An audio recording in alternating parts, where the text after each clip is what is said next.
Prime Minister, let's start on an issue that has dominated this country this year. The proposed reforms, at least in their original form, were unpopular domestically, but also internationally. I mean, you've taken a real hit for these. If you look at the shekel, I was looking this morning, shekel's down more than 5.5% against the US dollar since you won the election back in November.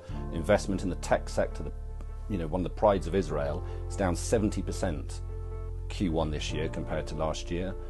Moody's have downgraded your rating from positive to stable. They say it reflects a deterioration of Israel's governance. Fitch have warned that your A+ rating is at risk.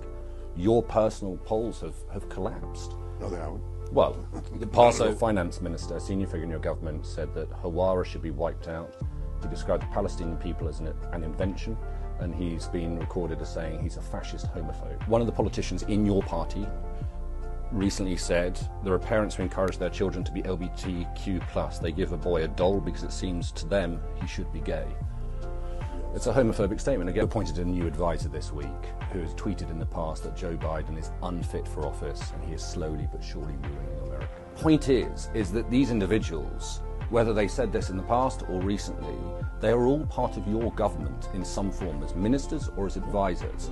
And this is how the world and world governments views your government. And when your finance minister goes to Washington, as he didn't get any meetings with the US administrations because they don't want to deal with him.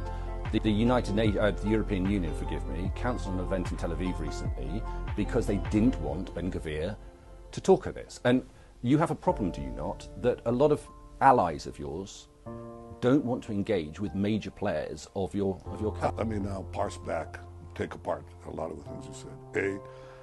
The high-tech sector is suffering across the world, and there are 80%, 90% decreases in investments in developed countries. Israel is relatively okay, but everybody is suffering.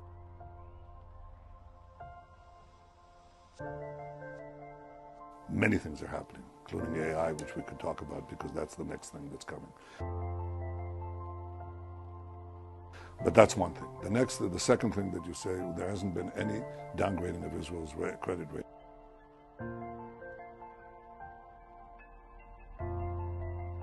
Our economy is actually, all the commentaries say that our economy is doing actually very well. ברגע שהוודאות מתערערת, אזי גם ודאות עשיית העסקים מתערערת. להמשך אי-הוודאות ישנם מחירים כלכליים לא מבוטלים. Israel's economy is very powerful. It's going to remain powerful.